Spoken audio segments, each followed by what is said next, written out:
Yes, mbaniza kadde kano mwasibye mutya mulimu bagita Fad TV.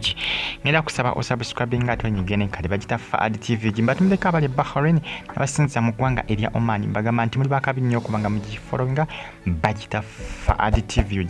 Abali mu gwanga erya America mbagamba nti muri bakabi nnyo mu kibuga kibaita Boston abasinza ku University of Chicago mu gwanga erya America mbagamba nti muri bamanyi nnyo kubanga mugifollowinga subscribe ato nyigene kale video jimpeleka like kajamba ko kubanga etuka wanje nnyo. Kasumba Juma agatambula esazo balaga nti munange yatekebwa na safe house yengaye olwogo Omusango omunene gwe yakola ki gwe yazza mu ggwanga erya Saudi Arabia bwe bakwata ngo badotambuza enjaga kibategeeza nti oba okola ki oba oyagala kwonoona ggwanga lyabwe eryo etteeka liba lya kwonoona ggwanga lyonna bebisesinga guba musango gw'amaanyi mu ggwanga erya Saudi Arabia botunya mawuli agatambula essaawa zino kiraga nti n'abali kwembase y'eggwanga erya Saudi Arabia mu ggwanga Uganda nabo omusango bakola ki bagwogerako byebimu kitwizi tulabe banaza bisigalira bya Kasumba oba bagenda kumuzanga mulamu omanyi mune ebyanjawulo kubanga otunulira byonna abali ku embassy ey'eggwanga erya Saudi Arabia abali e Uganda kugamba nabo bakyogerako bwabwe bagamba nti Maama talina kuba na ssuubi ddene maama wa Kasumba talina kuba na ssuubi ddene kubanga either ayinza okufuna ebisigalira by'omwana nga atiddwa oba seekyo okumufuna nga muki nga mulamu ne bamudipotinga naye emikisa gy'okumudipotinga okumuzza mulamu mitono nnyo kubanga Mama Finance asuubiza okukola kyokubanga agenda kera enkya agende ku embassy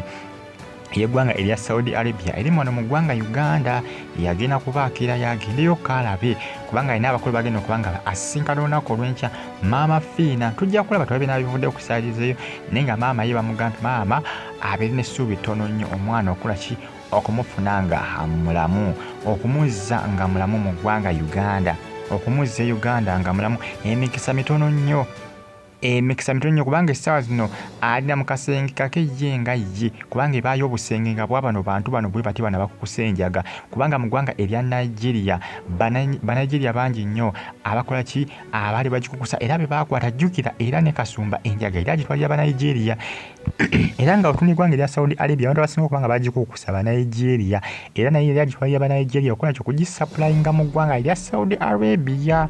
kati guno omusango ate nga bagikusanze munda mu lubuto kiba kibi nnyo toyinza kwewakana kyova kibagamba nti singa yali mu kisawo omuntu oba osobola okwewunza n'ogamba nti bannange nange ekisawo bakimpadde bwe kikole ki just muyambe koko nkilifutinge muyambe koko mweka lifting kole ki ngimusitulireko awonyiza okwewunza naye kati bagikusanze munda mu lubuto kiba kibi nnyo era nga musajja mukulu Kasumba kiraga nti yaweebwa akasenga kake ka safe house mu ggwanga erya Saudi Arabia ogwo guba musango munene nnyo obeera oteerebbwa eyo nga gwolinze kikyo kibagenda kukusalirawo either Kalaba oba kudipotinga oba kusiba mayisa bakutekeyo mu safe house ebisesinga obeereeyo osana okumalayo ebbanga eriwerako kiba kizibu nnyo okuwa ennyo obudde basana okutwala ne bakuteekeeyo nga tofuna na kyakulya biki kugamba nga omanyi ogwo omusango guba gw'amaanyi nnyo gw'oba okoze ki gw'oba ozizza bagita Fad TV subscribe ate onyigende kale tuyinza tulabe n'abivudde kuki ku nsonga ya embassy y'eggwanga erya Saudi Arabia kubanga Mama Fiina asuubira okukola kyasuubira okugenda eyo enkya asuubira okugendayo enkya asinkane abakulu abo abagikwasaganya bongere okubanga bakola ki battanya ku nsonga ezo naye Maama omusango gwo boyi wange omusango gw'omunene Maama bamugambye nti munnange abeere n'essuubi